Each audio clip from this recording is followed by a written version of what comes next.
panoramën e mirë që njerëzit e ri të angazhohen në politikë.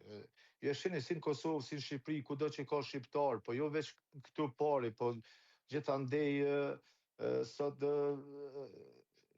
vendet kanë krizë të leadershipit, pra Kosova ka krizë të leadershipit.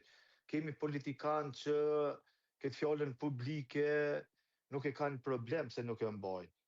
Pra edhe LDK në këtë fazë, edhe PDK, Partia Demokratike e Kosovës, për shkak që ajo vetëm hyri në këto zgjedhje me dorëheqjen e kryetarit saj Memli Krasniqi, mendoj që duhet me nështru reformat edhe politikan duhet me pas se jeta tyre nuk fillon dhe nuk përfundon me politikë. Nëse në politikë ki privilegje për qenë kryetar, deputet, ministër, duhet krijuar një standard kur ti duhet paguash edhe kosto për jo performancën e mirë.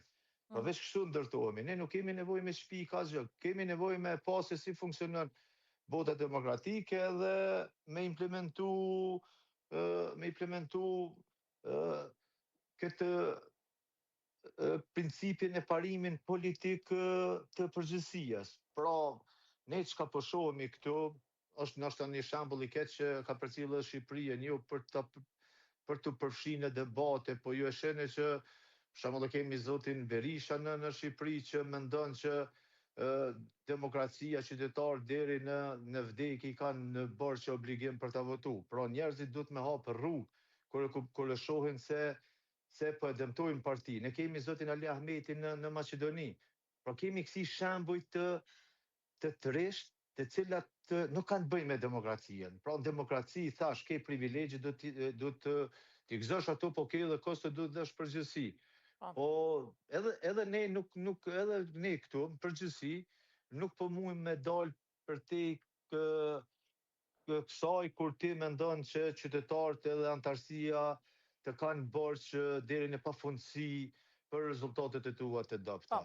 LDK-ja duhet me hyrë në reformim, nuk ka rrugë tjetër, jo vetëm LDK-ja, po gjithë opozita ka nevojë me hyrë në zgjedhje të brendshme, jo zgjedhje sa për make-up ose sa për improvizim. Do të ndodhë një gjë e tillë me AK-n?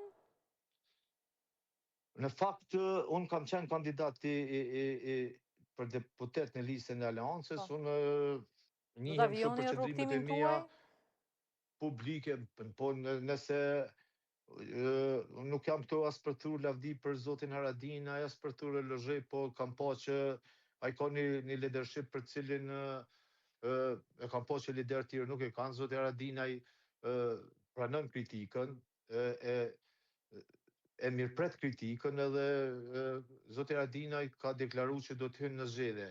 Se sa do t'i përmbahet zgjedhjeve fair, transparente edhe duke respektu rregullat e normat demokratike. Mbetet të shihet. Mirë, po unë gjithmonë kam rezervat e mia. Pra, në demokraci, vota nuk është vetëm numër. Vota duhet jetë edhe peshë. Pra, varet prej kujt vjen propozimi dhe çfarë propozimi vjen. Po ilustroj me një shembull.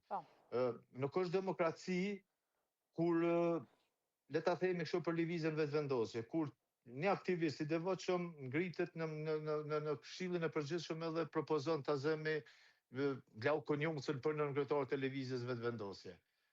Një ndër figurat më të ndritëra edhe më të mira që ka lëvizja vetvendosje. Në këtë rast, nëse Albin Kurti ngritet dhe e propozon një personalitet tjetër që s'ka as parim, as standard politik, as rrugtim me lëvizjen vetvendosje, pra nuk ka lënë propozimi i atij aktivisti që e ka të argumentuar nominimin, po ka lënë propozimi i kryetarit. Pra ne duhet të lirohemi nga ky peng i servilizmit politik që vjen vetëm prej njerëzve që kanë fuqi politike.